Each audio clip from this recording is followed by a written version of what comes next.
جب پاکستان کے قیام کے بعد جو ہے یعنی جب بر صغیر پاک و ہند کی تقسیم کا جو اہم واقعہ پیش آتا ہے تو یہ واقعہ جو ہے اردو ناول اور اردو ادب پر دور رس نتائج کا حامل واقع ہوتا ہے۔ تقسیم بر صغیر پاک و ہند کا سب سے اہم اور دور رس نتائج کا حامل ایک ایسا واقعہ ہے جس نے ہماری ادبیات پر بڑے گہرے اثرات مترسم کیے ہیں۔ دیگر اصناف ادب کی طرح ناول میں بھی اس بہت بڑے واقعے اور اس کے ہمہ جہت اثرات پوری شدت اور قوت کے ساتھ موجود ہیں۔ اس دور میں اردو میں سب سے زیادہ ناول لکھے گئے وہ فسادات، ایک نئی قومی زندگی کا آغاز اور اس کے لیے ایک عرفہ نصب العین کا تعین، تاریخ سے رہنمائی، اسلاف کے کارناموں کی طرف نظر اور اس دور کے خاص موضوعات ہیں۔ یعنی یہ جس دور میں جو ناول لکھے جاتے ہیں اس دور کے وہ خاص عکاسی کی جاتی ہے اس دور کے حالات و واقعات کی، کیونکہ جب پاکستان کا قیام ہوا تھا تو اس وقت جو ہے ایک بہت ہی ہنگامہ خیز واقعات پیش آئے تھے اور اس میں جو ہے فسادات ہوئے تھے، تو اردو ادب کا موضوع بھی فسادات بن گیا تھا۔ اس دور میں لکھے گئے جو اہم ناول اور اہم ناول نگار تھے وہ اس میں قرۃ العین حیدر کا جو ایک ناول ہے آگ کا دریا، اسی طریقے سے ان کا ناول ہے میرے بھی صنم خانے اور گردش رنگ چمن، چاندنی بیگم، یہ جو ہے اس دور میں لکھے گئے ناول ہیں قیام پاکستان کے بعد۔ اسی طریقے سے شوکت صدیقی کا ناول خدا کی بستی، جانگلوس، اور فضل کریم فضلی کا ناول ہے خون جگر ہونے تک، اور ڈاکٹر احسن فاروقی کے ناول ہیں شام اود، راہ و رسم آشنائی، آبلہ دل کا اور سنگم، اور ممتاز مفتی کا ناول ہے علی پور کا ایلی، خدیجہ مستور کا ناول ہے آنگن، عبداللہ حسین کا ناول اداس نسلیں، باغ اور نادار لوگ، الطاف حسین کا ناول نشان محفل، دستک نہ دو اور آبلہ پا، اسی طریقے سے نسیم حجازی کا ناول داستان مجاہد، محمد بن قاسم، اور جمیلہ ہاشمی کا ناول تلاش بہاراں، انتظار حسین کا ناول بستی اور تذکرہ، اور انور سجاد، اسی طریقے سے اور بھی جو ہے ناول نگار ہیں، یہ آپ کی جو ہے اس میں فہرست ایک بنی ہوئی ہے کتاب میں، جمیلہ ہاشمی، انتظار حسین، انور سجاد، فاروق خالد، رضیہ فصیح احمد، نثار عزیز بٹ، انیس ناگی، جوگندر پال، محمد خالد اختر، حجاب امتیاز علی، اور مستنصر حسین تارڑ اور اشرف سعد، یہ جو ہیں اس دور کے جو ہے عظیم جو اہم ناول نگار ہیں۔ یہ تیسرا دور ہے جو کہ قیام پاکستان کے بعد شروع ہوتا ہے۔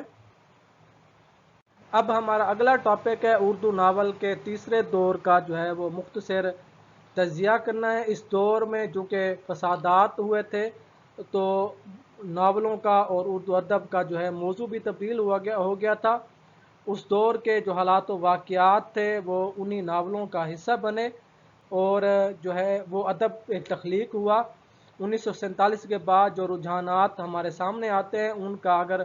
تفصیل سے جائزہ لیا جائے، لیکن اگر ایک نام جو بہت ضروری ہے تو انہوں نے ہندوستان میں رہتے ہوئے ایک بڑا ناول آگ کا دریا تخلیق کیا، وہ قرۃ العین حیدر کا ہے۔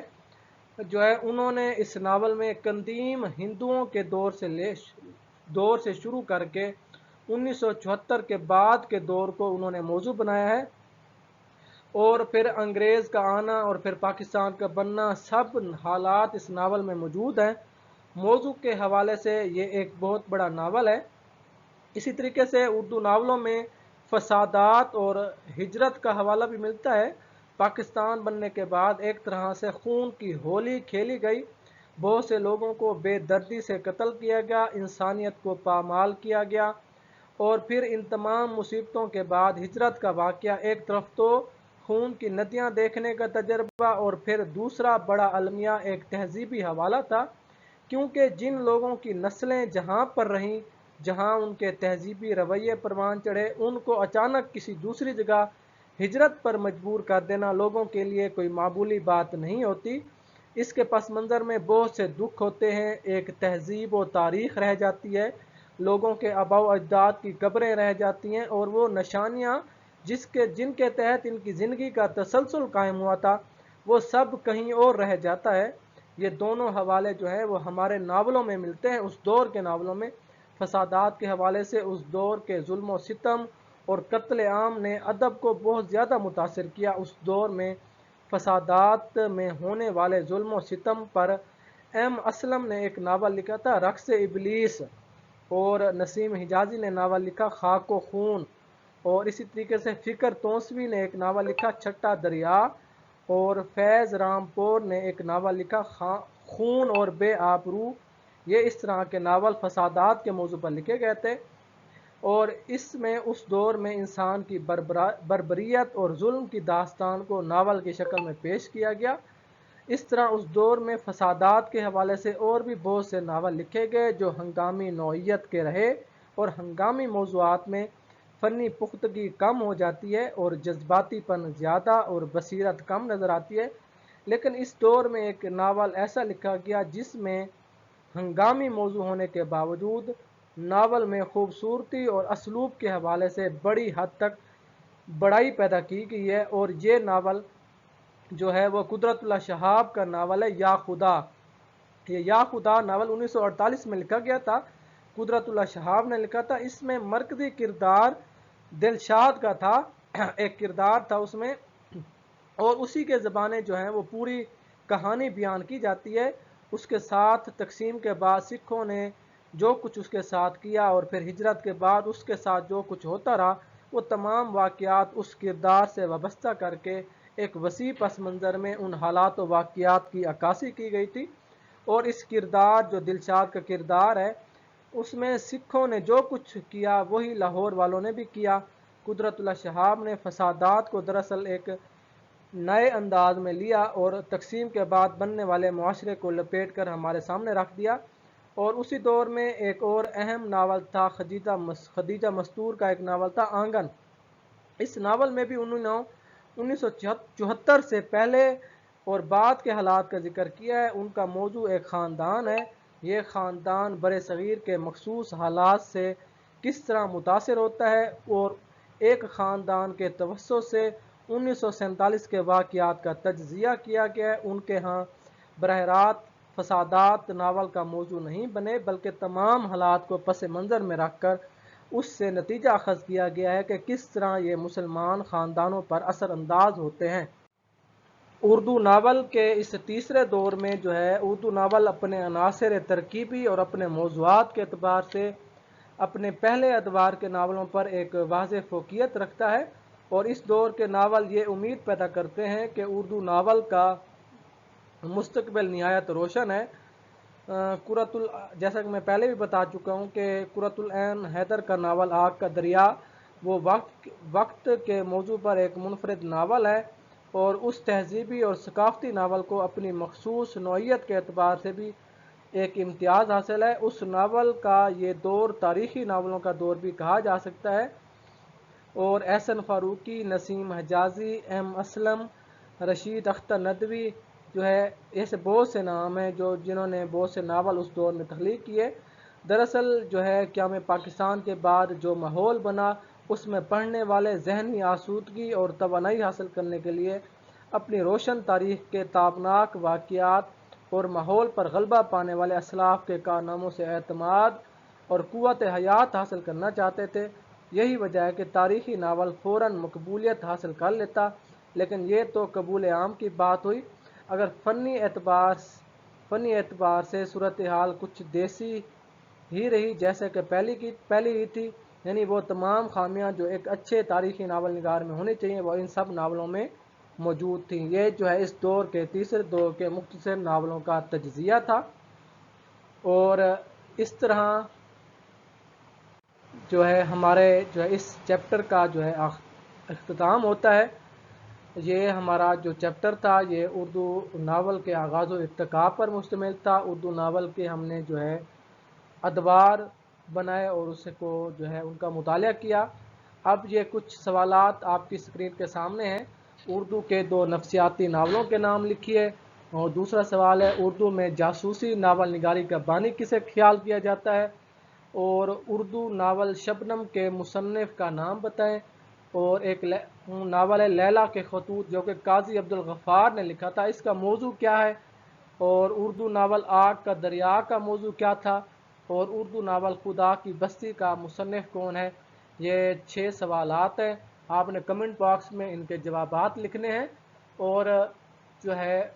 اس کے بعد میں اگر آپ کے کوئی ذہن میں کوئی سوالات ہوں تو وہ بھی آپ نے کمنٹ باکس میں کرنے ہیں۔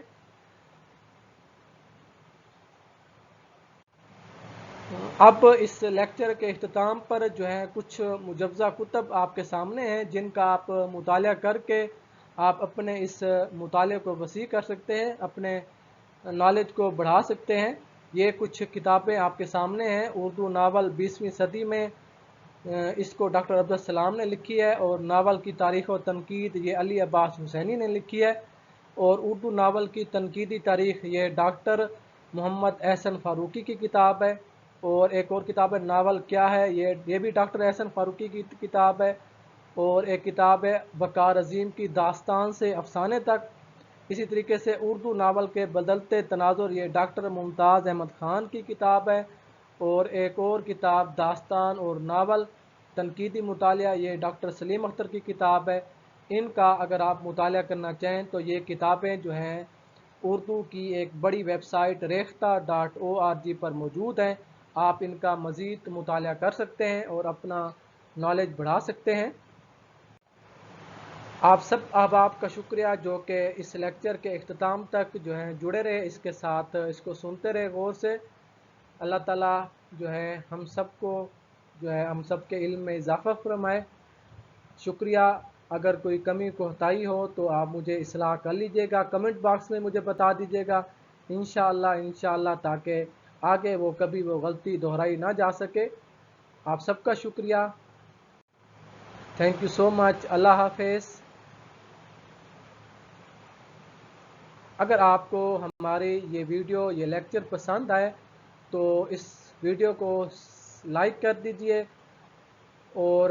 اس کو شیئر کیجئے ویڈیو کو، اور ساتھ میں جو سبسکرائب کا بٹن ہے اس کو بھی پریس کر دیجئے، چینل کو سبسکرائب کر لیجئے۔ Thank you.